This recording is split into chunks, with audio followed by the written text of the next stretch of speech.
naannoo kana maal akka inni yaadu yaaddoo maalii akka inni qabu abdii maalii akka inni qabu eenyurra maal akka eegu yaada gaggabaabaa yookaan gaaffilee adda addaa fudhachuu barbaanna.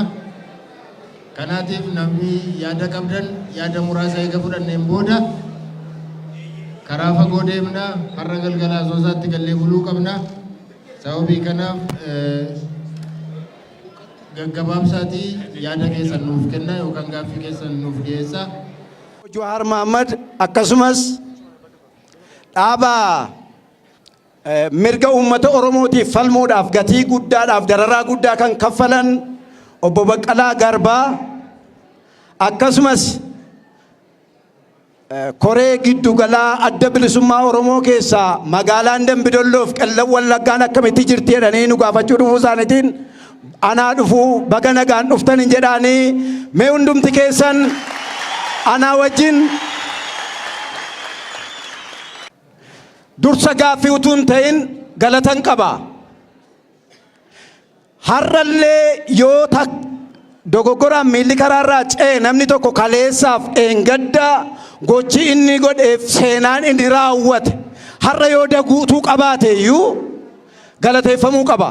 Kanaaf rakkoodhaaf dararaa uummata Oromoo irra tureef jiru hawaasa Oromoo maraan ga'uudhaaf ummanni Oromoo akka nama tokkotti walii wajjin hirree tokkoon akka ka'uuf sababa kan ta'e xiinxalaa siyaasaa kan turan obbo Jawaar Mohammad qeerroof qarree Oromoo dammaqsuudhaan qabsoo diddaa garbummaa Oromiyaa keessatti ka'eef bu'uura jalqabaa waan ta'aniif maqaa uummata Oromootiin akkasiin naa galateeffatan hin barbaada.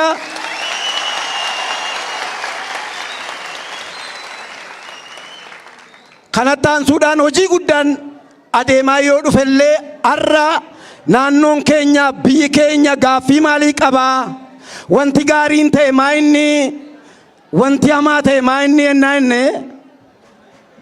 Tooraan itti adeemna. Kanumaafuu immoo obbo Baqqalaa Garbaas maatii isaaniitti adda ba'uudhaan nagaan mana koo jiraachuurraa mirga saba kootiif falmee lubbuu koo dabarsuu jedhanii mana hidhaatti dararamuudhaan dhiibbaa garaagaraa qabsaa'ota Oromoo warra kaanii wajjin gatii guddaa nama kaffalaa turedha.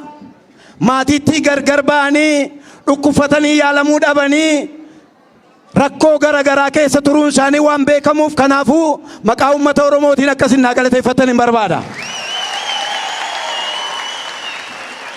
Asitti fufuudhaan obbo Jawaariinis ta'ee obbo Baqqalaa akkuma beekamu magaalaa keenya keessatti rakkoon uummata Oromoodhaa dhibba deebi'eeraa yoo inni nuuf garee biraa nuu deebi'eera jechuu danda'a nuun deebine. Waa'ee wayyaanee faarsina. Dhuguma uummata magaalaa Dambidolloo keessatti ni ta'e biyya eessaattuu hin taane haati ilmi du'ee haati reeffarra teessee dhiibbaan wayyaanee nurraan ga'e isa kana. Namoota keenyatu aangootti dhufneenneetu sirbinuu immoo dubartii ulfaa mootummaan bakka qabate haaromsi ergii dhufe dubartiin ulfaa miixuudhaan akka duutu yeroo ta'u nuuf deebiin arganne.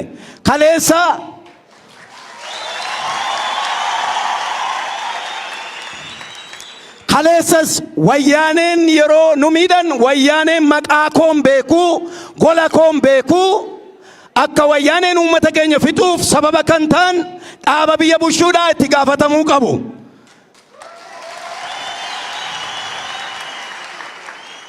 Kanaafuu deebiin arganne waan baay'ee booddeetti hafe lolan nurratti wajjin amma dirree irratti jaalleen keenyas ta'anii keessummoonni keenya maal nuun jedhaa turan kana booddee nagaadha nuun jedhan achii baanee ammas geenyutti garuu amma loltoota mootummaatiif waraana adda bilisummaa Oromootiif uummata Oromoo rukutamaa jira magaalaa Qeebbee keessa amma nun sossobinaa sobaan nun sossobinaa dhugaadha taanaan nagaa barbaanna. Qaamonni gara aangootti dhufan qabsaaniiru moo hin qabsoomne qabsaaniiru. hamma mana isaanii keessatti hamma biddeen isaan nyaatanitti hamma buna isaan dhuganitti summiin namutti maqaa uummata Oromootiif qeerroo Oromoo bukkee dhaabbachuudhaaf birriidhaan itti bitamee summiin buna isaaniitiif biddeen isaan nyaatanitti akka namu isa godhame beenna qabsaaniiru hojii gaarii hojjetaniiru har'oo qabsoo uummata Oromoo keessatti bojuwaarii wanta gaafadhu laaptooppii isaanii fuudhanii obbo Lammaadhaa kennan. Kana jechuun qabsoo uummata Oromoo raawwate jechuu miti. Isa kaleessa hojjetanis hojjechaa isa irraa itti fufuu waliin itti fufuun utuu jiru. Kana akka hin qinaattan ilaala. Tumsaa wal bukkee dhaabbachaa harka wal qabaa walii wajjin deemuun utuu irra jiraatu gaafa kennanii ma keessaa deebi'an akka waan deebiin hundumtuu ta'e biyya keenyatti deebiin hin taane. Namichatu gabaabaa hoolaa bitate. Hoolaasaa ol fuudhee qolee irra keeyate. Namoonni immoo wal ijaaranii bakka wal kaa'an akka jedhani tokko akka jennaan jedhanii mari'atan. Maaf saree baata jennaani iddoo adda addaa dhaabbannee akka jennaanii jedhan. Inni jalqabaa maaf saree baatta jedheen lakkii boo saree miti horii kootiin hin bitadhe hoolaadha dhaabii hoolaatiin fide kan kooti jedhe. Inni lammaffaas itti ba'ee hoolaadhaan maaf saree baatta namicha nan maraattaa sitti gororaa itti si ciniinti jedheen. Nan ciniintu hoolaadha jedhee bukkee darbe sadaffaa bira ga'ee garuu shakkee hoolaasaa lafa kaa'ee ilaale. Kana maaliifan kaasaa jira beektu waa'ee waraana adda bilisummaa Oromoo takka wambadeedha jedhame takka shiftoota jedhame takka maaloodha jedhame. Erkaa buusuuf wantoonni godhame hoolaa sana iddoo torbatti gaafa dhaabbatan iddoo torbanuu darbee hoolaasaa fudhatee deeme. Uummata Oromoo orkaatii fi waraana adda bilisummaa Oromoo walitti buusuudhaaf shirixatamu iddoo garagaraatiif wantoota garagaraatiif wantoonni dhiyaatan uummata Oromoo bakka hin bu'u. Waraanni bilisummaa Oromoo waraana Oromooti. Inni namichi baatu saree miti hoolaadha. Inni namichi bitate saree miti hoolaadha. Waraanni bilisummaa Oromoo naamusa qaba. Waraanni bilisummaa Oromoo hattuu miti mana namaa cabsee saamaan jiru. Waraanni bilisummaa Oromoo dubartii nama humnaan qabee guddaadhaan jiru. Namoonni gidaamii yoo jiraattan poolisii Oromiyaa lamarratti Anabaa'oodha jedhee waajjira poolisii cabsee dubartoota poolisoota Oromiyaa lama kan gudeede waraana wayyaaneet yookiin waraana mootummaati. Lammaaf Abiyyi Duwwaan haara'uun waraana wayyaaneet haara'e jechuu miti. Kaleessa bottii wayyaanee ta'anii wayyaaneen kee addee ittiin nu ajjeesaa turanii. Har'a immoo wayyaanee arrabsaa nu ajjeesaa jiru. Isa kana hin fudhannu. Haaromsa bofaa nutti haara'inaa nuu jedhaani. Haaromsa bofaan barbaannu. Haaromsi bofaa hin muuxata. Bofi gaafa muuxatu summii gatee kaajamaa mee deebinaa laadhaa. Bofi gaafa muuxatu summii gataa. Ol ka'ee nama ta'a. Yookiin hoolaa ta'a. Ajjeechaadhuma saattaara. Haaromsi isin jettan har'ayyuu ammayyuu ammam waltajjii irraa wajjumaan buune utuma dhufaa irruu uummanni lagatti nammee jira qeebbeedha. Uummata waraanaa jiru jaarsa ajjeesaa jiru kan nurratti labse immoo bulchiisuma federaalaati bulchiisa naannoo Oromiyaati. Kallattiin kun bakka nun bu'u. Waraanni alseerummaa biyya keenya keessatti gaggeessu nurraa kaafamu. Gaaffiin keenya isa kana. Ajjeechaan nurraa dhaabbatu. Waraanni nurraa kaafamu. Wayyaaneen makatteertu nurraa kaatu. Waa tokkoon isinii kaasa taajjabbiidhaaf. Waa'ee haaromsaa obbo Lammaa Dambidolloo dhufe uummata simachuuf yaa'e. Kaabineen tokko akka jedhe. Kaabineen tokko garuu akka jedhe maal fiddee fi dhuftee Lammaan isuma nu hojjenne malee naa ijoolleen itti nammite. Ijoollee hirkaa baafneetu aadaa keenya badaa jenneeni namicha geggeessine. Takka jedhanii warruma haaromsaa morman muude Lammaan lammaan dhaqi waajjira dhaabaa keetti dubartii gudee dhiyeedhee ergeeraa geggeessaa haaromsaa. Obbo Jawaar kana beektuu quba qabdu geggeessaan haaromsaa magaalaa Dambidolloo dhufee ture. Ragaadhaa wajjin isin dhiyeessa waan sobaan dubbannu. Waajjira dhaabaa magaalaa Dambidolloo keessa sanbata guddaa sa'aatii 9 walakkaa irratti hojii atattamaatiif barbaadamte jedhee nama dubartii dirqisiisee waajjira keessatti gudeedetu geggeessaa akkasiitu uummataaf mootummaa gidduu dhaabbate. Ragaan qaba, ragaa qabatamaa wajjin isin dhiyeessa. Kana booddee waraana humna addaa Oromiyaa iddoo kana buufatee jiruuf qarshii 40,000 durgoon seeraa alaa hojjetamee kennameefi isa eegaa turani. 40,000 durgoo seeraa alaa. Dhoksaa kana Abiyyiif Lammaatti nu jalaa baasa jedhaniitu dhimma keenyaaf deemnu nu ukkaamsee humna addaa mana hidhaatti nu darbate. Dhoksaa kana baa borii dhoksaan hin baa nu duunus dhaloonni dhoksaa baasu jira. Kanaafuu wantoonni nurratti geggeeffamaa jiru waan addaati. Kaleessa hojii gaarii hojjettaniitu. Obbo Baqqala maaliif raftan maaf dagattan uummanni Oromoo isin dhaggeeffachaa ture. Uummati Wallaggaaf uummati dhiyaa isin hin dhibu. Yeroo walaanni nurratti duulamu, yeroo aalseerummaan geggeeffamu, yeroo manni namaa cabu, yeroo suuqiin namaa cabu, yeroo abbootiin garmalee du'ani ibsa baasuun isin irraan turre. Maaf dagattan hamma kanatti qabsoon keessan hamma iddoo argattanitti jara geggeessaa hojii waan walii galtaniif dhimmi uummataa isin hin dhibu komii isin irraa qabna. Kanaaf iddootti nu deebi'aa, isin kabajnaa, isin jaallanna. Obbo Jawaar iddootti nu deebi'aa, kallattii keessan nutti argisiisaa. Isin keessummoota keenya kabajaatii, qabsaa'ota uummata Oromooti. Qabsoo uummata Oromootiif gatii kaffaltaniittu wantoota hedduu taataniittu beenna. Har'as hin callisinaa, iddootti galu. Wayyaanee tani nutti hin faarsinaa. Wayyaaneen humna hin qabdu. Kaleessa humna kan itti godhee OPDOdha. Kan humna ta'eef OPDOdha. Oromoon takka tokkummaa dhabe malee takkaa mo'amee hin beeku. Akka galaanaa irra galagala yoo ka'e. Akka galaanaa irra galagala. Shirri garuu uummata Oromoo dhiyaatii baan gargar qooduuf karaa mootummaa miidiyaa garaagaraatiin hojjetamaa jiru nurraa dhaabbatu.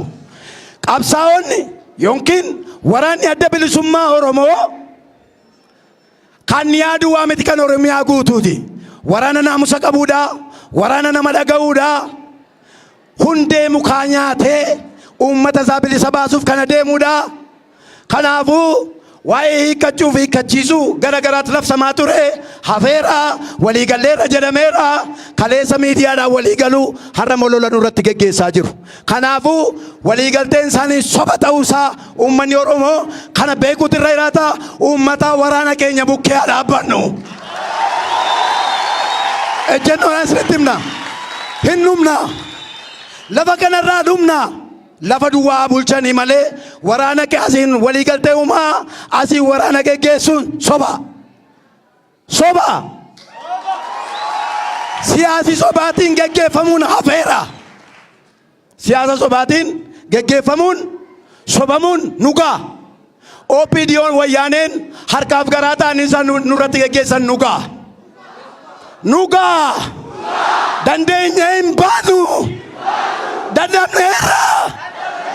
Waleen keenya dadhabeera. Dandeenya soban baannu. Dhugaadhaan nama hojjetuma bukkee dhaabbanna. Kanaafuu asii kaleessa ibsa kennu Jaal Daawitii fi Obbo Lammaan har'a molola labsu. Kaleessa torban lamatti likkiitti gashina jedhani. Deebi'anii amma immoo nageenya uumneerra jedhani. Nu sossobinaa uummanni kun uummata beekaadha. Akka laaltan miti. Uummanni kun uummata jabaadha. Oromiyaa bakka bu'aa. Hin adeema. Geerarsi yeroo baay'ee Dambidolloon aalseerummaan isaa odeeffamu. Maqaa abbaa torbeetiin xureessu. Abbaan torbee dokteriin ajjeesne. Abbaan torbee daldalaan ajjeesne. Abbaan torbee isa nama ajjeese. Hattuu ajjeese. Kashadabbee ajjeese.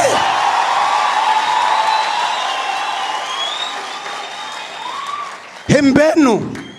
hin argine malee utuu uffata keenya ofitti baafne laannee fi qullaa deemne. Utuu qullaa deemne. Geggeessaa siyaasaa keessaa immoo warroota nama ajjeesan ajjeese. Waan isin bu namichi gidaamii dhufee asitti du'e dargaggoo nama ajjeesise. Achi keessaa namni tokko intala baafatee bakkeedhaa qaba. Abbaan mucaa waalee galee of rarraase. Intalli mana namaatii kaatee of rarraaste hin duute. Mana tokko keessaa namni sadii bade. OPDO'n asitti waamanii badhaasanii. Abbaan torbee immoo copha uummata Oromoo galagalchee. Injifannoon kan uummata Oromooti. Silas hin jirru nun sobinaa dhugaadha taanaan nagaan barbaanna.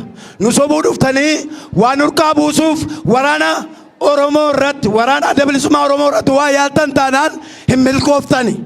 Kan uummataati naamusa qabaa hin beennaa. Namoota mana hidhaa cabsanii ba'anii waraana adda bilisummaa Oromootu qabee poolisiitti kenne qeebbeedha. Qoradhaa gadi bu'aa. Hattuu isaan nurraa tasgabbeessaa jira. Qoradhaa. Hattuu yoo geessine poolisiin gadhiisaarra. Firoomee gadhiisa. Nuun garuu nu adamsuu danda'a. Kanaaf isee kana nu hubadhaa. Hanqina qabdanitti nu sirradhaa. Isin jaallannaa. Isin kabanya warri biyya bulchitan immoo naamusaan biyya bulchaa. Baajata basaastotatti hin qacartan sana immoo kan uummata Oromootii dhaabaa. Basaastuun tokko abaa'oof abbaa torbee basaasuuf guyyaatti qarshii 700 kennamaaf ragaas ni ilaanna. Basaastuun tokko duuriyyee bakkee keessaa fuutanii qaniitti 700 jechuun ji'atti 21,000tu kaffalamaa jira. Qabeenyaan kun kan uummata Oromooti ammaa kaasee dhaabbatu. Waraana nurraa kaasaa. Waraanni nurraa ka'u hamma ammaatti waraanni nurraa ka'u. Waraanni mootummaadhaa aalcheerummaa geggeessaadha nurraa ka'u. Waraana mootummaa hin haaromne nurraa ka'u. Bakka nun bu'u. Waraana uummataa miti. Waraana wayyaaneen kaleessa sammuu isaa meenyaaf summiidhaan guutteedha. Hin haaromne kaleessa nu ajjeesaa jira. Har'as ajjeesaa jira. Jijjiiramni hin jiru. Nurraa dhaabbatu. Galatoomaa ulfaadhaa. Argu carraa akkasii argadhee hojjettoota miidiyaa OMN dha. Akkasumas obbo Baqqalaa Garbaa akkasumas miseensa koree gidduu ta'anatti fakkaata adda bilisummaa Oromoo jaalammii nama jedhamu as keessatti argadhee yaadan qabu. Uummatan magaalaa Dambidolloo bakka bu'ee carraa kana argachuu gootiif guddaa galatoomaa jedhaaniin. Gaaffiidhaan hin jalqabaa. Tiimiin kun tiimii maalii akka inni ta'e hin beeku. Bojowaariin beekaa, Obbo Baqqalaa Kaafaa'oodha beekaa. Tiimii nageenya uumuudhaaf deemu ta'ee hin beeku. Baagiraawundiin isaanii Oromoo yoo ta'an illee tarii haala hojiin isaanii adda addanatti fakkaata. Obbo Jowaar aktiivistiidha. Obbo Baqqalaan miseensa paartii Kaafaa'ooti yookiin hoogganaa itti aanaa dhaaba sanaati jechuudha. Gaaffiin jalqaba kaasu Daayirekteera OMN Obbo Jowaariif hin kaasa. Obbo Jowaariin golee arfan Oromiyaarraa darbeellee akka Itoophiyaa maraatti nama qabsoo uummata Oromoo waggoota dheeraadhaaf deemaa ture daran akka inni saffisee gabaabbatuuf gahee guddaa taphatanidha. Kanaaf galata guddaa qabu harka naa rukutaani.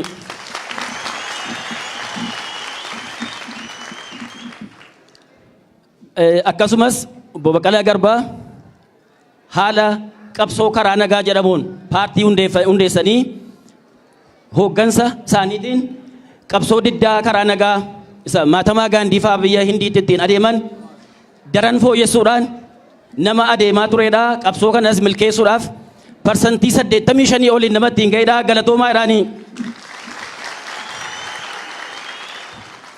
Obbo Jowaariin gaaffii gaafadha. Obbo Jowaar har'a wayitii kana erga biyya galtanii erga muummichi ministeeraa Dr. Abiy Ahmed filatamanii asitti isin aktiivistiidha moo paartii paadaa'oodha moo lamman saati?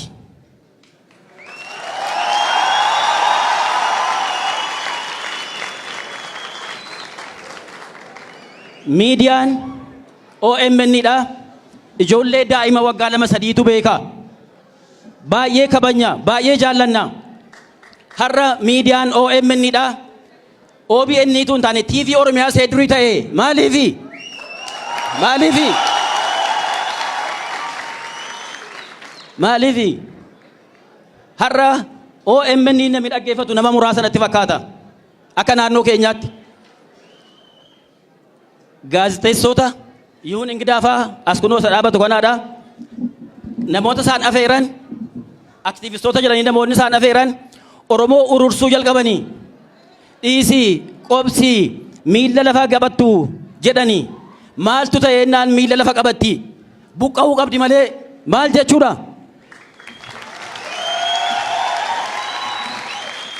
Ani abbee koo guyyaa 3 dura awwaaletanii gaddarraan ka'ee dhufe kunoo gaabii fudhadheen dhufe amma qeebbeedha. Namoonni bosona jiru amma irratti dhukaafamaa jira. Gaddarraan ka'ee dhufe guyyaa 9 ta'ama akka aadaa naannoo kanaatti dhiiseen dhufeeniin sagaleen kana isinitti madda waan danda'amu haasa'a jedhee. Mootummaa kanarraa irraa gattaa nuun jettu obbo Jawaar. Mootummaa kana baakii gootu mootummaa isa kaleessa Mallas Zeenaawii Hayilemaariyaam faan hoogganaa turan isa nutti dabarsee miidiyaan keessan gidaamii qotee bulaa 18 ajjeefame. Gaa'oo qeebbee kaleessa malee dheengadda dargaggoo 2 obbolaa maatii wasiilaa gaara qiritta jedhamutti ajjeesanii mootummaa waraanni mootummaadhaa saamanii hayyallaatti darbanii OBN hin gabaasne OMN hin gabaasne eenyuyyuu hin gabaasne kan biraa hafnaan miidiyaa Ameerikaa afaan Oromoo VOA afaan Oromoo har'a Dr. Abiy faan bitanii gabaasaan naannoo didanii maalitti jirtu isin? Oromoo ukkaamsaa jirtu? Bilbila isaanii argannee gaafannee naan hayyama gaafanna nuun jette miidiyaan VOA afaan Oromoo OBN asii kunoo damee Dambidolloo jiru daanyee jedhama as keessa jiran natti fakkaata. Yoo gararraadhaa hayyama naa kennan malee hin gabaasu jedhee miidiyaa ukkaamsuudhaafitu nuyi callennaa. Miidiyaan sagaleen uummataa qotee bulaa du'aa jira moobaayilii irraa warri qaban isinii kennuu danda'u akkaataa sanitti saanjaadhaan qalanii waraanni Dr. Abiy Ahmed hoogganan muummichi ministeeraa. Mootummaa kanarraa usaa nuun jettanii maal akka inni nuu godhuuf usnaa nu ababbalanii farda maal godhanii yaabudhanii waan isaan adeemaniif beekna. Kaayyoo adda bilisummaa Oromoo haasaa Dr. Abiyyiif Dr. Lammaa keessatti akkaataa isaan itti rukutan argineerra. Dr. Abiy maal jedhanii Adwaan lamaan titennu nuun jedhanii min maalat ነው? What does it mean? Adwaa kan Oromoodha. Seenaa isaan irraa ka'uu barbaadanii ni beekna. Waa'ee Kushayit civilization siidaa Aksum akka inni ta'e nan beeka. Kitaaba ታሪክ ኖታና የውግና ድርሰቶች jedhu dubbiseen jiran achi keessatti waan ibsame dhugaadhaan hundee qaroomina kuushi achiyyuu miti nuubiyaan iyyuu qarooma kuushi. Har'a garuu Oromoon Adwaa kileemii gochuu danda'a? Tigraayin kileemii gochuu dandeenya nuun maaliif nu goomsitu? Adwaa Tigraay keessa naannoo Tigraay saba afaansaa qabu saba aadaa mataa kansaa qabu irra jira. Maybe in the long past lafa Oromoo lafa kuushii ta'uu danda'a. Har'a garuu miti saba of danda'etu jira. Adwaan lamaan titen ማለት እኮ ምን ለመምታት እንደሆነ እናውቃለን። ምን ለማለት እንደሆነ ዶክተር ለማ መገርሳ ኢትዮጵያዊነት ሱስ ነው ረን ሱሚ ደሞ ሱሲ ለኢትዮጵያውያን ኦሮሞዳፍ yes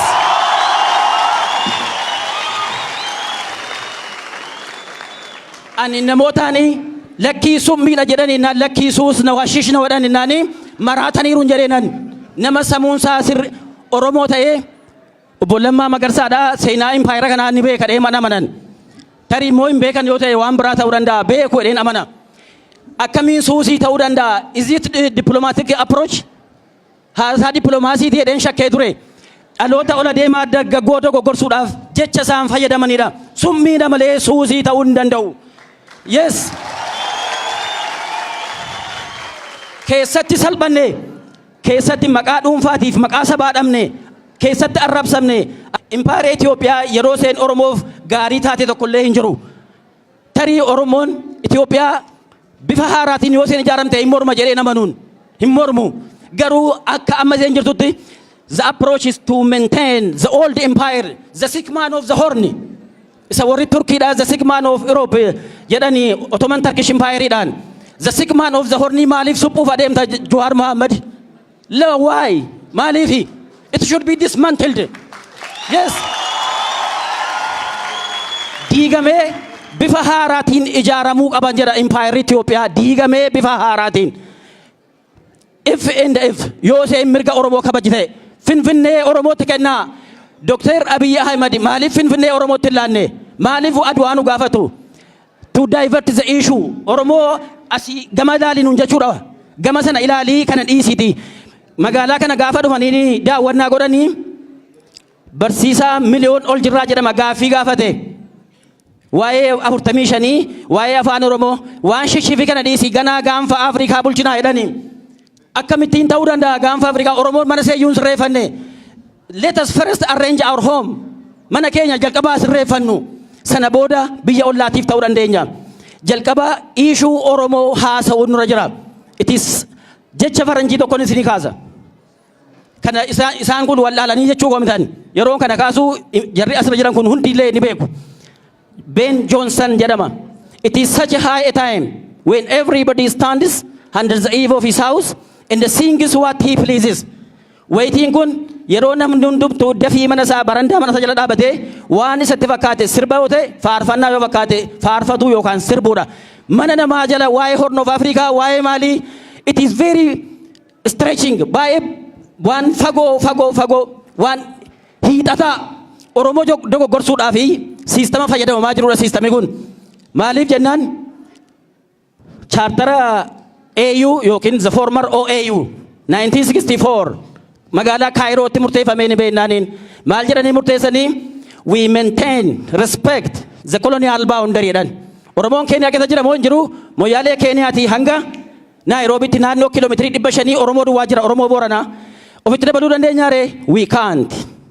Taanzaaniyaa keessa Oromoon jiraachuu danda'a jiraan Ugaandaa ni jiruun warri tiksee jedhaman jara sana kileemii gochuu dandeenyaarra how on earth akkamitti hin dandeenyu.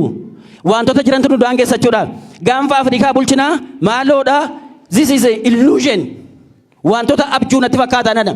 Mee kottaa Oromiyaa cimsaatii yeroo sana Oromoo Amaaraafis warra kibbaa wajjin wal taanee Itoophiyaa haaraa ijaaruu yeroo kana dandeenyaa jedheen amanaan. Kanaaf dhimma araaraa Itoophiyaatti dhufaan. Araaraa adda bilisummaa Oromootii fi adda mootummaa Itoophiyaa gidduutti gaggeeffame. Hundi keessan kan beektanii waamichi Dr. Abiy Ahmed godhanii mormitoota hundumaa akka isaan galan dirree dimokiraasii bal'isne irraa jedhan which is very good. Namoonni kaan guyyaa lama isaanii fudhannee fiigaa dhufanii shaantaa fuudhanii gaafa isaan fiigaa dhufanii addi bilisummaa Oromoodhaaf sardi paartii gaafateeni Oromoo ta'ee deeggaraa dhaaba sanaa ta'uu Oromoo aktiivistoota dabalatee hin mormaniin miidiyaa hordofaa jirra waan ta'eef maal jedhanii maal barbaaddiseen immoo hin galtuu jedhame. Yeroo kana dhaabii qeeqamuu deeggartoota isaatiif miseensa isaatiin qeeqamuu irraa hidhee ariitiidhaan dhufee araaratti galame. From the start walta'iinsi godhame suni haala saffisaa keessatti godhame Oromoon immoo maal jedhaa qacarrii hin hilinii qacarii hilii wulii tolfadhu boodallee ilaalcha godheedha. Addi bilisummaa Oromoo utuu qacarrii hin sirreeffatin jarjattiidhaan akka inni manatti galu taasifameen. Agriimentiin sun maal jedhaa buucii ያለው የኦነግ ሰራዊት ትጥቁን ፈቶ ይገባል ይሄዳ በአገር ውስጥ ያለውም ይፈታል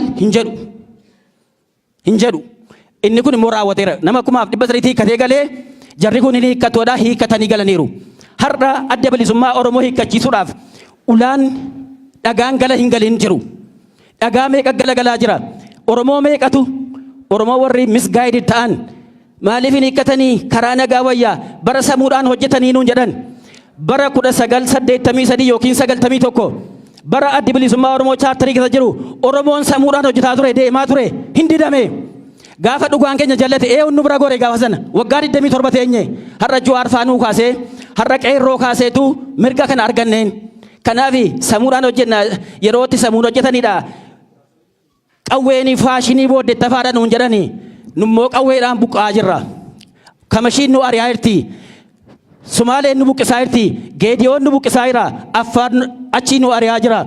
Akkamittiin amid this condition, how could you say that the OLF army should disarm? Disarm gochuu qaba kamiin jettarree. Garma empire Itoophiyaatti gaafa dhumnu humnoota siyaasaa Itoophiyaa jira. Gama Oromootiin humnoota Oromoo jira.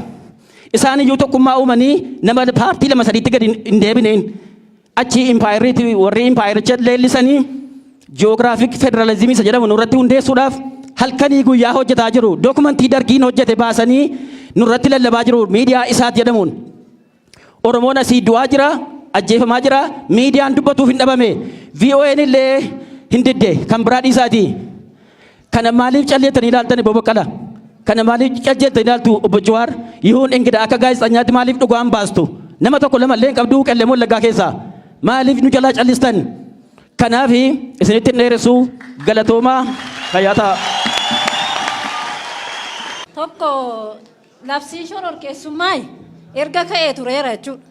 Duraan labsiin shororkeessaadha jedhamee abaawoodha jedhameetu shororkeessaadhaan qabamaa turan namoonni baay'een. Labsiin kun immoo deebi'ee ka'ee jechaadha. Amma garuu namoonni erga labsiin kun ka'eeti mana hidhaa keessa jirantu jira. Fakkeenya isinii kaasuu nan danda'an. Tokko Shaashoo Ambassee jedhama. Shawaa Kaabaarra Shawaa Lixanatti Shawaarraa. Lammaffaan immoo Dastaa Mangashaa jedhama. Wallagga baagatti gara Shawaatti jechuudha. Warri kun amma ammaatti labsiin kun erga ka'eesi namni waa isaanii yaadate hin jiru.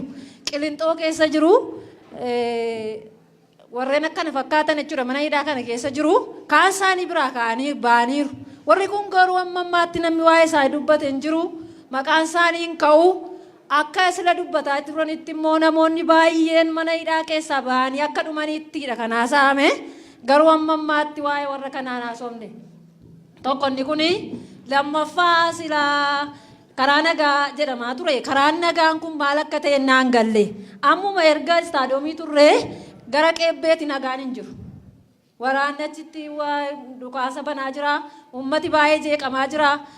Gaddas immoo fakkeenyaa fi namoota kan wal waraanu waraana warra meeshaa qabanidha natti fakkaata. Uummati warri ta'an kun warra meeshaa qaban natti fakkaatu. Utuu waraanaaf waraanni walitti ba'ee warri kutee gaarii ture. Garuu kan karaa irratti dhumaa jiru ijoollee nama tokkitti dugda isaanii kana walitti hidhanii qirixxee irrattidha kan wareegaman. Kun seenaa sammuu namaa keessaan banneedha. Obbolaadha nama lamaa dhageessaniittu FB irratti agartaniittu ani immoo qaamaan nama argeedha. Sammuun kootti baay'ee na dhukkube jechuudha. Isinitti dhaga'amuu qaba kun. Har'allee immoo uummati qeebbeerra jiru miidhamaa jira. Baay'een isaa caakkaatti maatiin ijoollee guuree caakkaatti gadi fiigaa jira. Nagaatu jira jechaa turre eega silaatiin immoo. Karaa nagaan kun karaa kam akka ta'e tun nagahee naa gala nan barbaade kana. Karaa nagaa jechaa turre waan ta'eef karaa nagaan kun mala akkamiitiin nagaa ta'a jedheetanii gaaffiin gosa kanaadha. Waan na dhaggeeffattaniif galatoomaa. Qaba guddaa galatoomaan jedha. Keessumaa kabajamoo Obbo Baqqalaa Garbaa, kabajamoo Obbo Jawaar Mohaammed yeroo dheeraadhaa fi yeroo cinqii keessatti foddaa televezyiiniitii fi FB'dhaan wal beeknaa. Kanaaf baay'ee sin jaallannaa. Al tokko nu galateeffadhaa. Qabsoo uummata Oromoo gabrummaa sadhumaa xumuraa jilbeenfachiisuu fi roolii taphatame keessatti Obbo Jawaariin akka dhuunfaa kootiittanii iddoo guddaan kennaa fi baay'ee natti tola. Ijoo dubbii kootti gaafan deebi'u ijoo dubbii waatti seenaa araara adda bilisummaa Oromootiif mootummaa Itoophiyaa gidduutti raawwatamuu isaanii yaadatama. Walaa dhaggeeffannu harkas baay'ee rukutuun barbaachisu. Keessummooti keenya kun rakkoo keenya nu hubatanii deemanii waan gochuu danda'an akka nu godhanidha. Kanaaf waraana adda bilisummaa Oromoo isa ta'u adda bilisummaa Oromootiif mootummaan Itoophiyaa araarri gidduu isaaniitti bu'ee biyyatti galanii simannaan utuu hin xumuramin biyya keessaa simannaan utuu hin xumuramin lolli addaa nutti banamee jira. Lolli baname kun immoo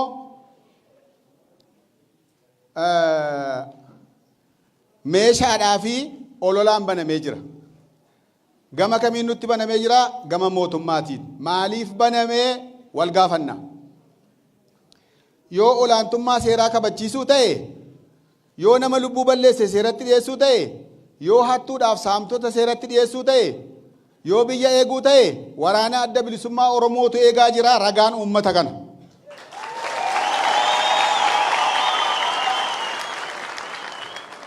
Makkalaakayaan keenyas taanaan guyyaa tokko nama lubbuu ajjeese, nama saame, nama hate seeratti dhiyeessaa hin jiru nagarre.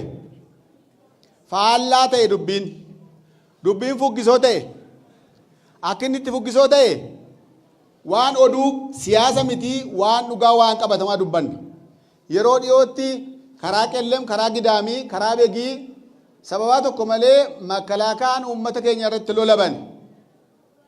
Lola warri meeshaa qaban lamaan akkuma obboleettiin keenya ammaa dubbatte yoo wal lolanii saayinsiidhuma kun.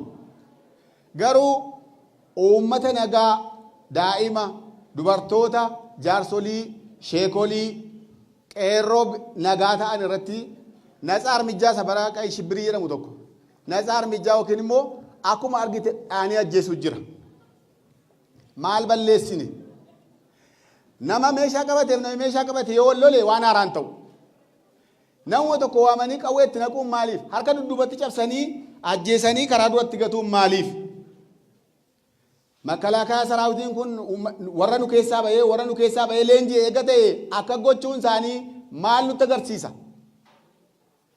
Tole immoo ajjeesanii makalaakaa saraawitiin nu isin keessaa baanee ijoollee keessanii biyya eenyaanuun jedhu. Maaliif saamu? Sangaa namaa xiyyiitiidhaan rukutanii ajjeesanii maaliif qalatu? Hoolaa namaa maaliif qalatu? Mana moobaayilii caccabsanii maaliif fe'atu? Xaafiidha jedhanii fe'atanii xaafii ga'oo qebbee keessaa xaafiidha jedhaniitu midhaan kun talama fe'annaan daagujjaa ta'ee jette kolfiti ijoolleen.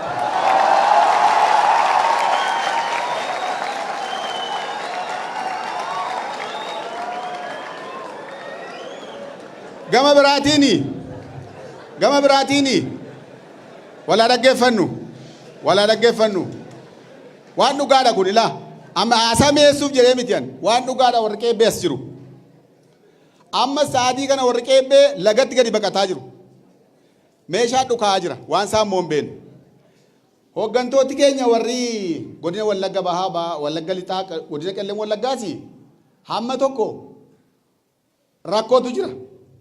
Tokkoffaayi waajirri mootummaa kaambii waraanaa ta'ee jira. Bojuu har'a dhaggeeffataa hartaa? Maal nu dhaggeeffata? Har'a malee sin argannu maal dhaggeeffata?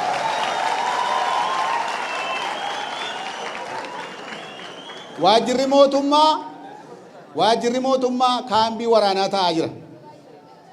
Hooggantooti aanaa wala dhaggeeffannu.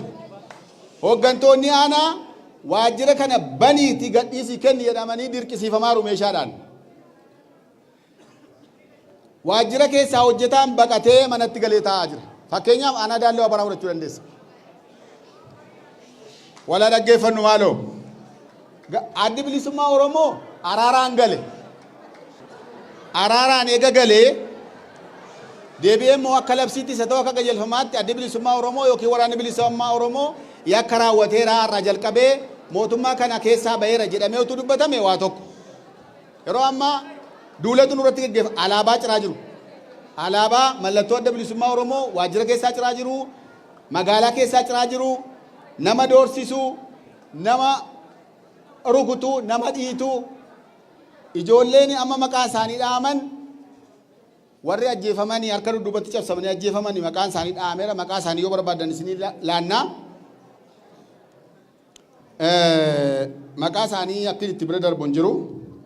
Lataa wiirtuu kan jedhamu eega qabamee ukkaamamee laa godina kana jira ji'a tokko guutuuf. Raamataa Tashoomee as kaambii waraanaa iddoo kana Qellem Dambidolloo jira. Lataa wiirtuu kan jedhamu. Reeffa makiinaa keessatti reeffa wajjin argine ni qabanii waan biraa jiru. Reeffa abaa'oo, reeffa loltuu abaa'oo wajjin argamee jedhamee qabamee hidhame. Shofeerii miti nama nagaa qeerroodhuma. Makiina ambulaansii keessatti reeffa bakkee jiru fuudhee fe'ee fide achumaan qabame. Raamataa Tashoomee kan jedhamuu fi Habiib Yoonaas kan jedhamu Jimmaa Horroo irraa ukkaamamanii torban tokko dura eessa akka isaan ga'an hin beekamu hamma ammaatti. Raamataa Tashoomee, Habiib Yoonaas, Anaa Jimmaa Horroo. Ijoolleen silaa immoo ajjeefamtee duutee harki dudduubatti cibee ajjeefamanii Milkii Tamasgeen, Moosisaa Tasammaa warri harki dudduubatti hidhamanii birriin 5,000 keessaa saamamee ajjeefamanii gataman immoo jara kanadha. Qirixxee aanaa Ga'oo Qeebbee keessa Qirixxee bakka jedhamu gaara Qirixxee keessa.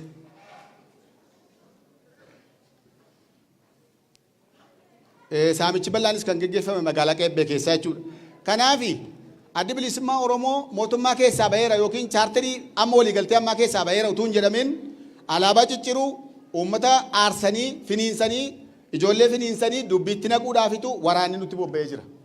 Waraanni kuni amma kaleessa waliigaltee ta'ee jennee xinnoo see gammannee turre. Har'a immoo ganama suubiidhaan duulli nutti ka'e. Wantichi gubbaadhumaa waliin beekan yoo ta'e obbo Jawaarati waan dadhabdu waa tokko nu godhe.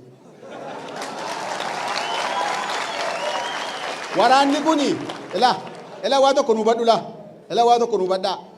Waraanni bilisummaa Oromoo hiikkatu fi hiikkatu irratti wanti dubbiin ka'eef maalii fi waraana makalaakaa keessa kanaan dura ilmaan Oromoo warra fixan warra nama sangoomsan warra waan adda addaa hojjetantu keessa jira isaan nuufa qulqullaa'anii jedhamee ture.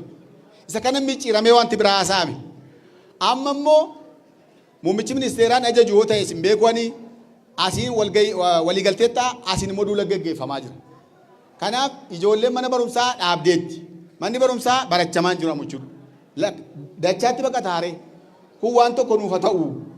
Kanaaf immoo gama ololaatiin immoo karaa mootummaa naannoo Oromiyaa olola seeraa alaatu uummata Oromoo gidduutti gadhiifamaara.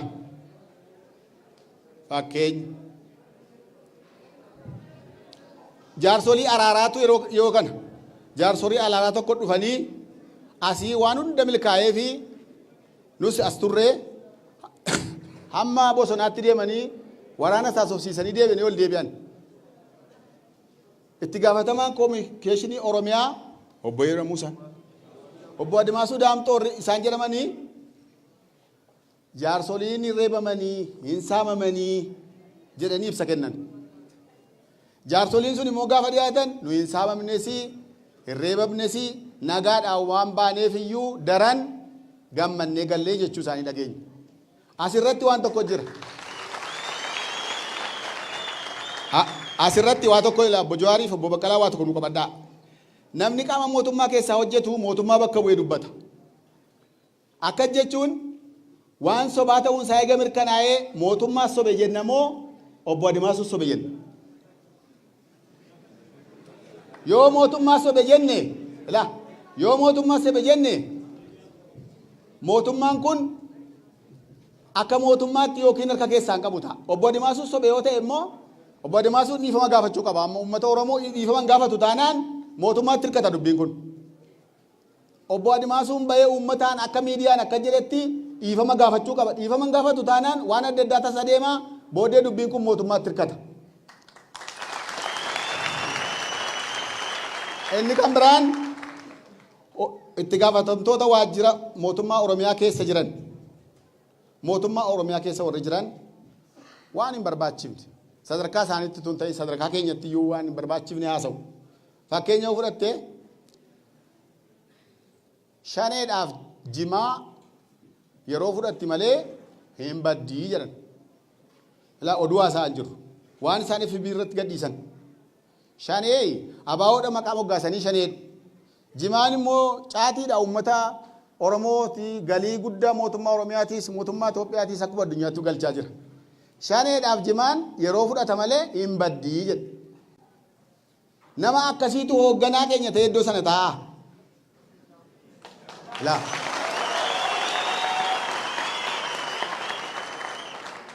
Oromoodhaaf Oromoo garaagara oofaa. Oromoo wal ficcisiisaa hoogganaa Oromiyaa ta'a. mootummaan naannoo Oromiyaa haaromsaanii akka sadarkaa Oromiyaatti iddoo gaarii ture. Gara gadii kana tamatamaa ture. Amma immoo wallaaqe deebii akkas wallaaqe. Kana waan tokko kuni mootummaan akka nuu godhuudha.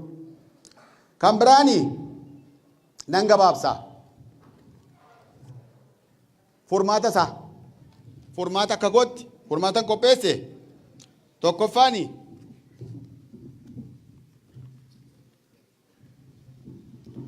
Nagaana bu'uu biyyi kun tasgabbaa'uu misoomatti deebina weettan jalqaba waraanni makalaakaa biyya kana keessaa nuuf haa ba'u.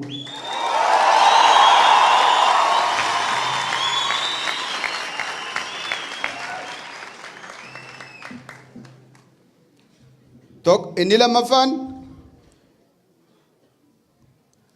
waraana bilisummaa Oromoos ta'ee deeggartoota isaa adamsuun haa dhaabbatu.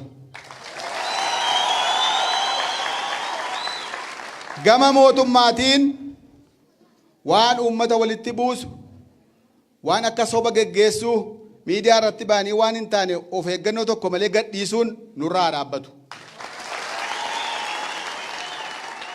Hooggantoonni keenya immoo eega hooggantoota sadarkaa Itoophiyaa ga'anii akkuma sirriitti bubu'ame waa'een qeerroon dhumeef waa'een namni ajjeefamaa tureef lafatti hafe amma wanta farsamaa jiru waa'ee waliigala Itoophiyaati. Kuni gaaffiin Oromoodhaa kan ijoolleen dhumteef kan daa'imillee waggaa 6 waggaa 5 du'aa jirtuuf sababaa Oromoo taateef ammallee gaaffiin keenya nuun deebine. Kanaafi Itoophiyaa yeroo bulchan sirriidha akkuma Itoophiyaa taasisuun dirqama ta'etu akka gahee nama tokkootti akka Oromoo tokkootti immoo dhimmoota Oromoo atattamaan furmaata itti nuun kennin taanaan rakkoodha. Keessumaa gara dhiyaa kana warra jeequmsa jaallatu, warra karaa cufuu jaallatu, warra maal jaallatu aadaa isaaniiti maal jedhanii maqaa nutti moggaasu. Yoo nuun taane maal gonnuure?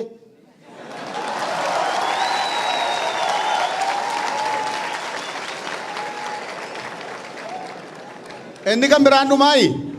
Inni kan biraan isa dhumaa. Hooggantoota mootummaa naannoo Oromiyaa keessaa namoota harki isaanii dhiiga qabuu fi namoota uummata biratti fudhataman qabnee hooggansa irratti filuun nurraa haa dhaabbatu nurraa haa ka'u. Galatoomaa. Haaromsaan dhufee jedhamee odeessan kun tokkoyyuu nuuf. Achiinis hin bahu. Diimokiraasiin dhufe kun tokkoof tokko qabsoo keenyaan qabsoo qeerroo kanaatiin dhufe malee sherfee nuun finne warri OPDO'n addana keessa jirtan. Isin hin galateeffanne. Kanaaf woboo ajjeesuun wanti inni barbaachiseefi yoo addi bilisummaa Oromoo iddoo qabate akka OPDO'n badu hin beekne hin bada boris gaaffii hin qabu. Hunuma bada boris hojiin isaa usa balleessaa jiran gidduu kana ganaa hamma gandaatti iyyuu dhufan ni kaleessa dheengaddaa korraapshiniin. Waraanni adda bilisummaa Oromoo garuu akkuma sila hubatamaa ture hundee mukaa nyaataa ture har'as hundee mukaa nyaataa ture. Meeshaa harka jiru immoo dheengadda bolamaa maal jedhan caccabaa qawwee nu harkaa fudhateedhan. Durumayyuu isaan caccabaa qawweetiin nu doorsisu erga isaan harkaa fudhate.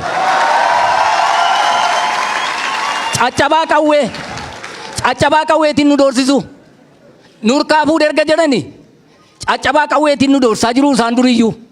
Isa kana uummata Oromoo fuulatti dhiifama gaafachuu qabu bulammaan. Maaliif beektaa?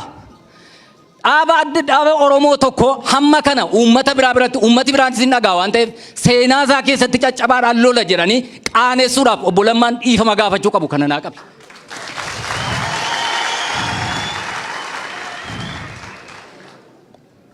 Haa ta'u kun gaariidha. Amma kaleessa meeshaadhuma isa caccabaa sanaan nutumaa turanii maanuma dadhabanii. Har'a onneetu alaa dhufe har'a wayitu alaa fe'amee dhufe qeerroon Oromoo isuma kana har'as boris. Waa isin itti himna kan isin dhaxxanii itti himtan kan uummatitti minaan jedhe. Duunu jiraannus addi bilisummaa Oromoo meeshaa hiikkate jettanii dhaxxanii nu araarsitu yoo ta'e nu warra daggala jirraan asa jaarsaa wajjin. Kanarratti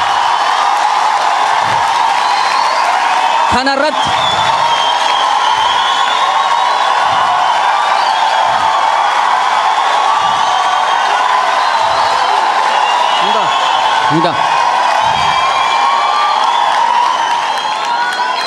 araaramas hin qabnu keessa deebiis hin qabnu wanti rakkataniifis hin jiru hin duuna hamma maaliitti hamma xumura lafti kun duwwaa taftutti hin waraanna nuyi karaa irraatti hin gorre qabsoo uummata Oromootti garee warra summii baricha dhugan sanaati nuyi garee warra mucaa ajjeesanii haadha irra teessan sanaati nuyi garee ulfii garaatti duutee taate sanaati nuyi garee warra dheengadda duddi duubatti hidhamee xiyyiitiin gurratti namme sanaati nuyi isinin taphattu nu garuu taphataan jiru har'as isuma sanarra jirra waan ta'eef araara OPDO wajjin dhiisaa tokkoof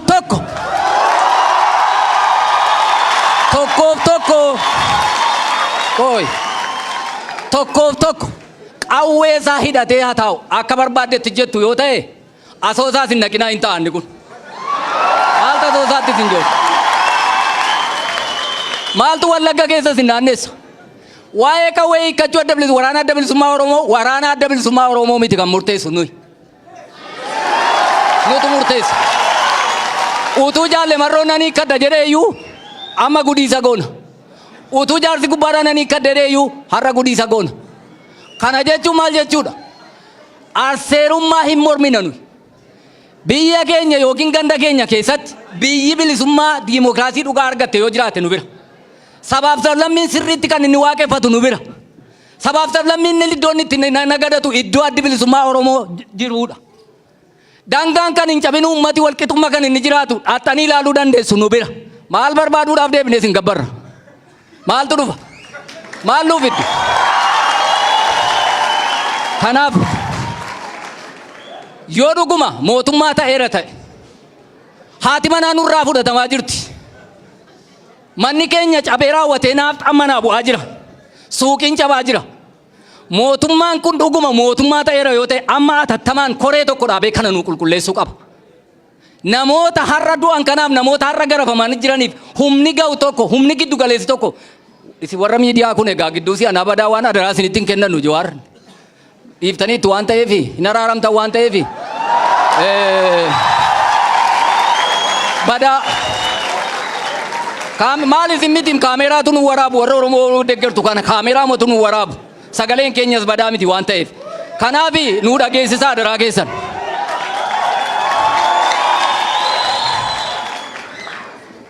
koreen tokko haasaan dheeresse fakkaata dhimma qabeenyaa irratti dhimma haati manaa namaa fudhatamaa jirtu dhimma deessuun guyyaa 3 daggala corroqa keessa laga keessa jirte ciisaa jirtu irratti dhimma ari'atamaa jirtu irratti atattamaan naqee gidduu galee dhukaasa kana dhaabsisuu qaba hin dhaabsisinis rakkoo isaan qabnu nu hin albaafnaam cannaqama isaan qabnu warri OPDO oddana keessa raatti cannaqama isaan qabnu uleedhaaf dhagaadhaan isin galchin garuu maal barbaanna diimokiraasiin amma addana ga'e kun fuulduratti akka inni deemuuf araarri murteessaadha akka nama haaruutti miti garee warra gaddaniiti jedheen akka itti dubbadhe waan ta'eef haal duree tokko malee dhaxxanii isa amma jedhamu kana gootanii amma atattamaan koreen gaazexeessootaa dhufee rakkina sana akka inni nu waraabu gootanii mootummaan immoo waraana atattamaan nurraa kaasuu qabu nu akka itti manatti gallu dhabneerraa ala bullaa qaaqee fudhatanii yoo laaltan waajjirri mootummaa cufamee magaazina xiitii ta'e rabbotaan maneen beeka hawaasa akka jirutti durbii karaan dabartu banneerra nuyi maal dhukkuba adda addaatiin immoo garafamuudhaafi nuyi maaliifi dhukkubaan hin dhumnu nuyi xiitii tokkos nee duuna waan ta'eef yoo araarri keessan kunumaa hundeen qabatu ta'e daggalatti nammina dhaamsi hawaasaa na bira jiru kanuma ulfaadhaa.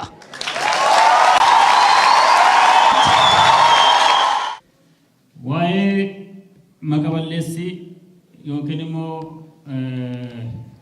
maqaa waabootti moggaafame irratti waa tokko isiniin jechuun barbaada. Sila waa tokko isinii dubbadheen jira. Elaa dhagaa Oromoo. Waraanni adda bilisummaa Oromoo har'a miti kan inni bosona seene. Waraanni kun waggaa 45 dura gaafa mirga Oromoo sarbame mirga Oromoo boortaan sarbame boortaan deeffachuu qabna jedhanii hooggantoonni keenya murteessan qabsoo hidhannoo eegalame. Waraana kanatti yeroo adda addaa maqaan adda addaa itti moggaafamaa ture. Kunis akeekni isaa inni guddaan waraanni kun hawaasa keessatti jibbame tuffatame kaayyoo isaarraa akka maquuf uummata biraa deeggarsa akka hin arganneef yaalii yeroo dheeraadhaaf taasisaa ture.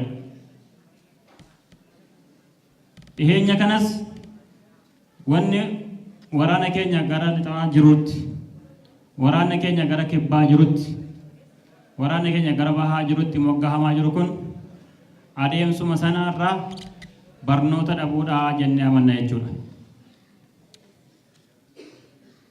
Akka keenyatti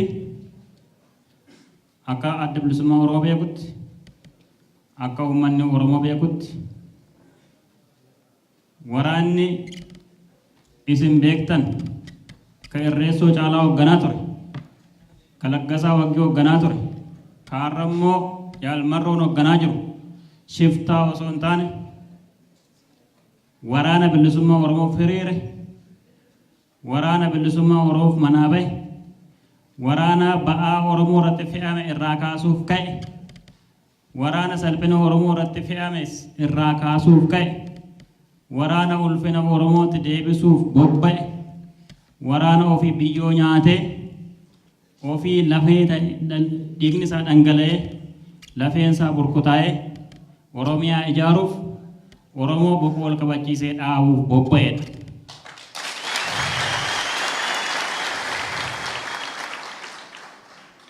Oromoon waraana kana qabaachuutti, Oromoon ijoollee lubbuu ishee dabarsitee isaaf wareegdee kabaja isaaf dhaabbatte qabaachuutti boonuu danda'uutii qaba. Waraanni kun kaleessas shiftaa hin turre, har'as shiftaa ta'uu hin danda'u. Waraanni kun abdii Oromoo, gaachana Oromiyaati.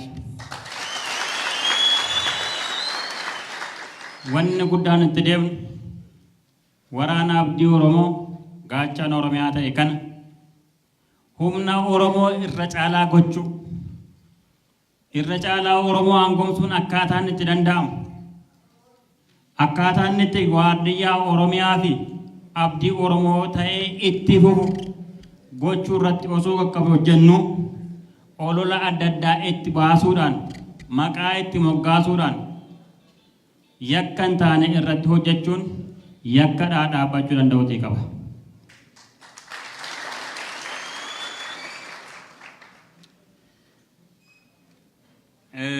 Haaluma kanaan wal qabatee dhimmi Shaashuu Ambassaa ka'ee jira. Shaashuu Ambassaatii fi namoonni isaa waliin hidhaman waraanuma keenya turan. Ijoolleen kun akka isaan bahaniif yeroo Obbo Baqqalee Garbaa mana hidhaatii bahan, yeroo hidhamtoonni siyaasaa hedduun mana hidhaatii bahan, akka isaan ijoolleen kunis akka isaan faana bahan, ijoolleen kun yakkamtoota akka hin taane, ijoolleen kun ijoollee mirga Oromoo falmuudhaaf, mirga Oromootiif falmuudhaaf baate ta'uu isaanii ragaa adda addaa dhiyeessine akka isaan bahan yaalii gochaa turre. Ammas hoogganaa adda bilisummaa Oromoos qaama dhimmi ilaalu waliin ta'ee ijoolleen kun akka isheen hiikamtu, hidhaarraa akka hiikamtu, uummata isheetti nagaan akka dabalamtu irratti hojjechaa jira. Dhimma isaa namni qabate jira. Ammas dhimmi kun itti deemamee ijoolleen mana hidhaa kana dura turte akka isheen baatu irratti kan hojjennu ta'a. Isa qofa yoo hin taane ijoolleen yeroo simannaa adda bilisummaa Oromoo hidhamanii jiru dhukaaf ture iddooma sana gahee sodaatee dhukaasa banee kan jedhamu jira. Sanaan garuu uummanni keenya sodaa guddaa keessatti kufee qe'ee gadhiisee mana isaa gadhiisee bahaa akka jiru dhageenya jirra.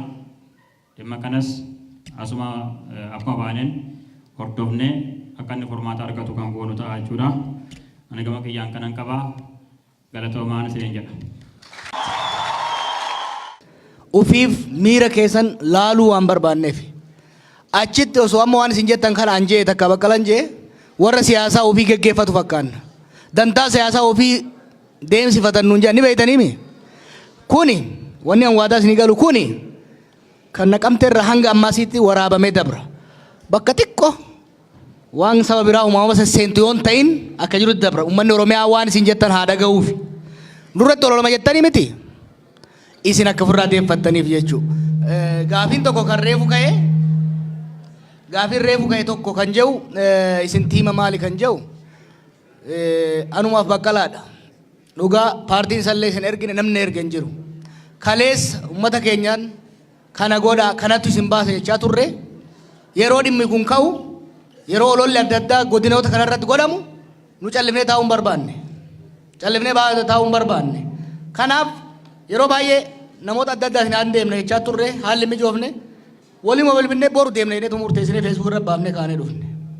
Waan asitti deemaa jiru hubachuu waan barbaanneef dhufne jechuudha. Kanaaf tiimni biraa hin jiru gara OMN maaliif callise sanumaan wal qabsiiseetillee maa callifteen dhuga amala sirreeffachuu yaallee turre dhuga nama isin hin kijibu mootummaa Oromoo taatee waan jirtuuf jara kana itti lallabuurra gurratti asaasuu wayyaa miidiyaatti qeequurra waamne ofirratti dubbachuu biiroo isaaniitti dubbachuu wayyaa jennet jaarsonnummaan akka keessanii kun immoo nu gorsanii saniif callifne Jawaar naman dhaga'uu jaani mee dhagayeeti immoo kora jeetiin eegale itti hasaasne baay'een dalayne kanaaf amma isin keessa seenne dura sagalee keessan kana dhageessifne san booda immoo keenya itti daballaa jechuudha. Kanaaf gama OMN illeen amma booda bal'inaan akka ijoolleen ammas jiranis deddeebi'anii ni gabaasu.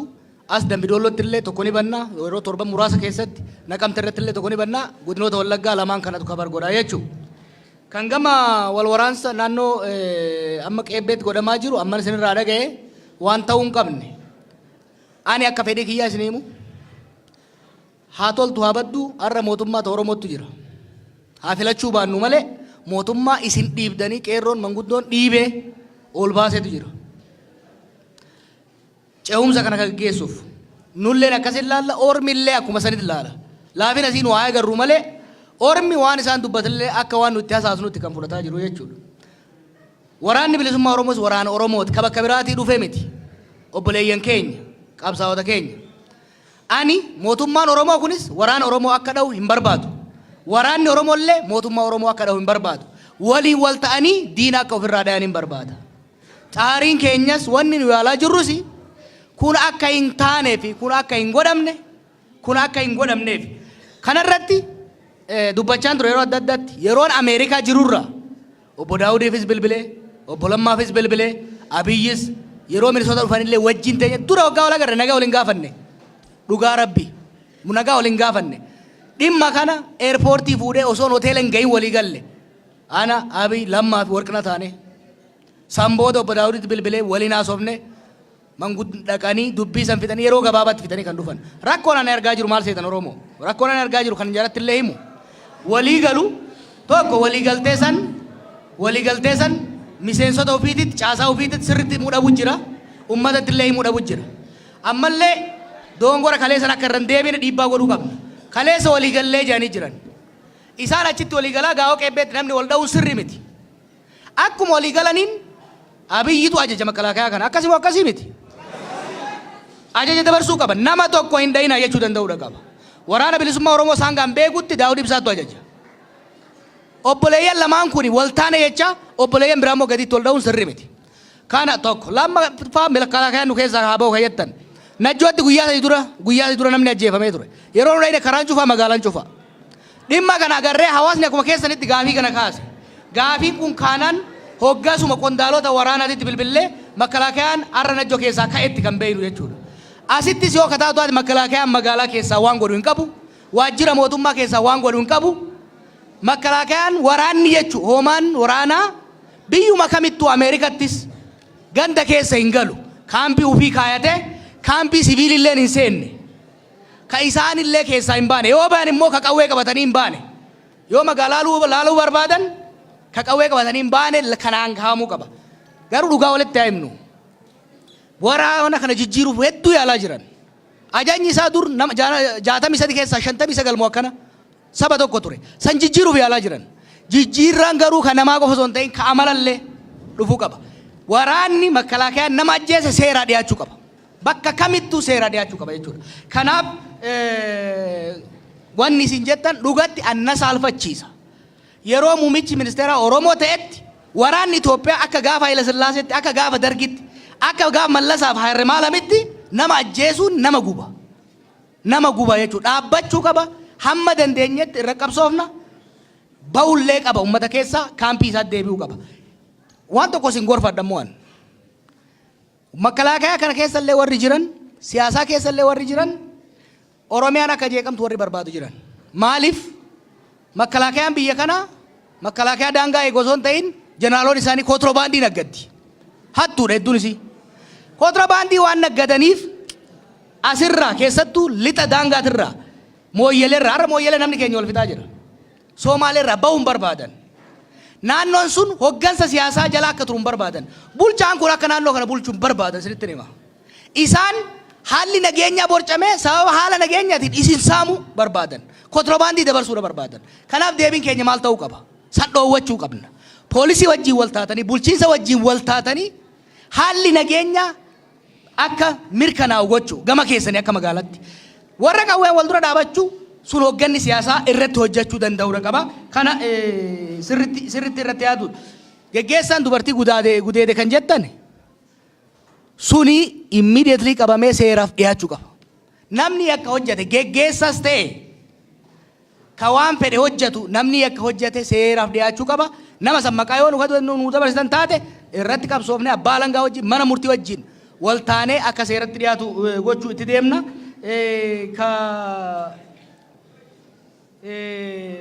Waa'ee suusii moo summii ati jette san gara fuulduraa laalla. Ta Itoophiyaan suusii moo summii san gara fuulduraa laalla. Garuu ani waan inni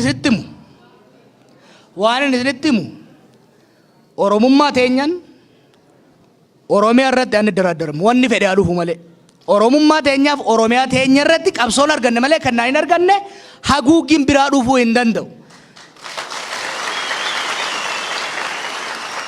Itoophiyaa hajaanii, Afrikaa hajaanii, addunyaa hajaanii yoo eenyummaa teenya kabajjee biyya teenya irratti abbummaan keenya kabajamee wal taanee waliin nagadannee waliin wal bulchine yoo kajaan taate ani rakkoo irraan qabu san.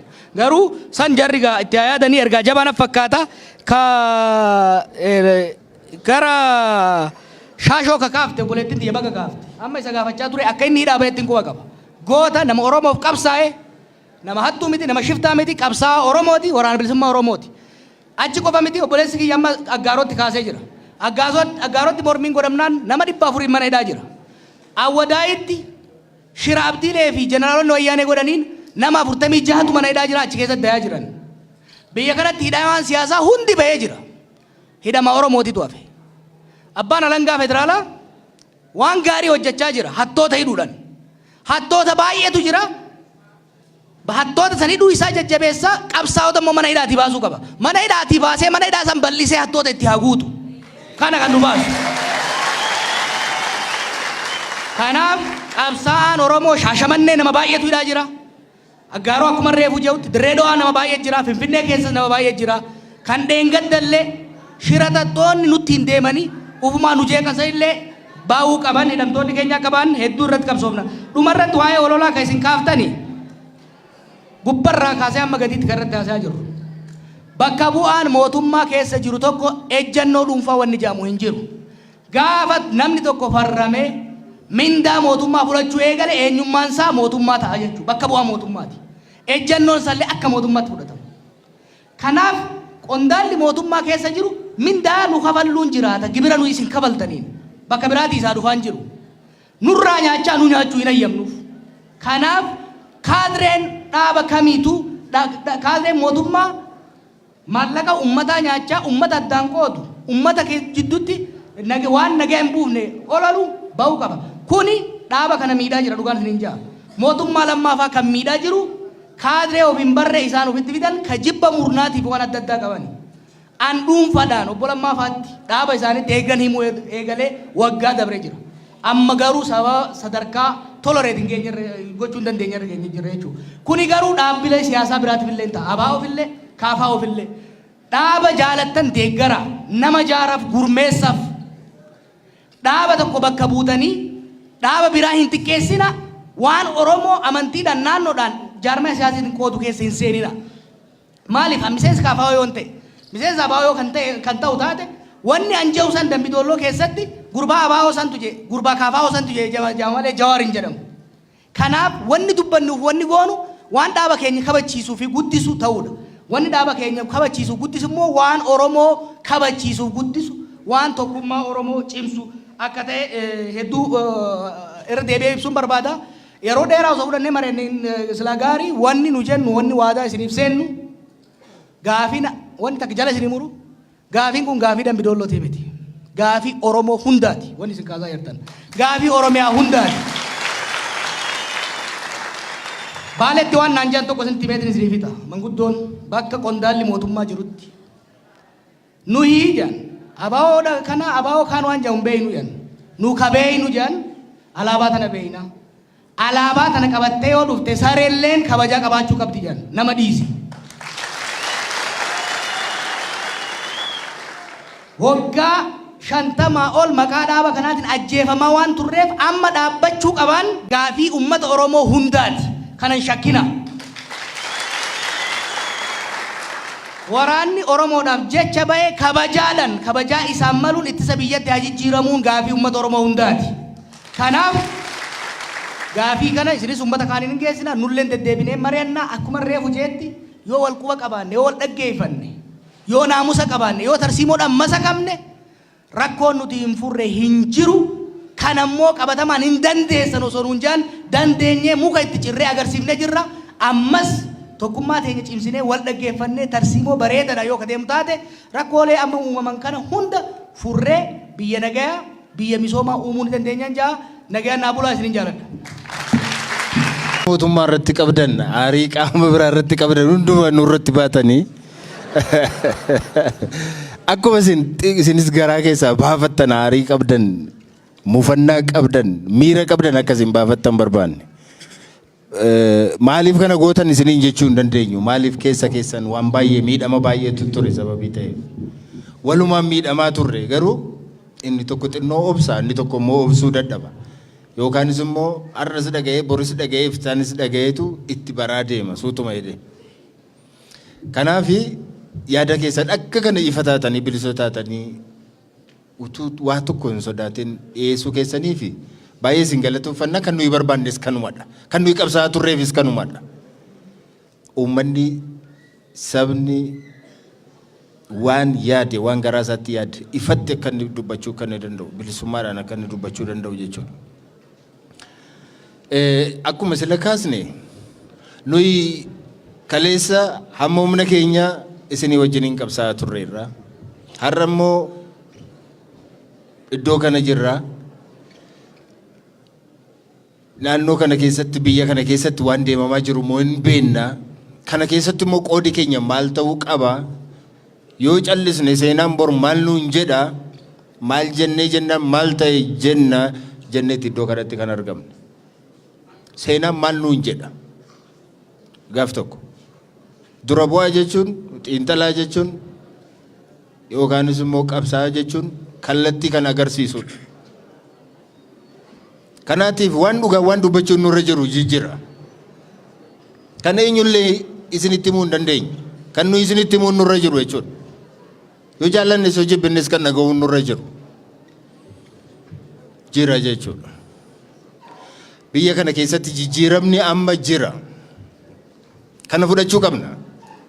Jijjiiramni ta'eera. Jijjiirama kana nutu fide. Eenyullee nuun finne hunduma keenyatu fide jenneera. Jijjiiramni tu hin jiru ta'e waggaa har'aa iddoo kana akka kanaatti teenyee haasa'uu hin dandeenyu ture. Har'a garuu dandeenyeerra. Kun wanta tokkodha. Utuu jijjiiramni hin jiru ta'e poolisiin tokko yookaan poolisiin mootummaa tokko iddoo kanaatti dhukaasa tokkootiin iddoo kanaan wari'uu danda'a ture. Kun jijjiirama. Maaliif dhugaa walitti hin dubbannu? Sababii mirga amma tokko xinnoo tokko sababii arganneef iddoo kana teenyee walitti haasa'uu dandeenya. Mirga kanaan nutu qabsoo keenyaan argate yoo ta'e iyyuu jijjiiramni jiraachuun isaa garuu haaluu hin dandeenyu. Jijjiiramni amma jiru garuu gaa miti isa jedhu hunduma keenyatu irratti qabsaa'aa jira.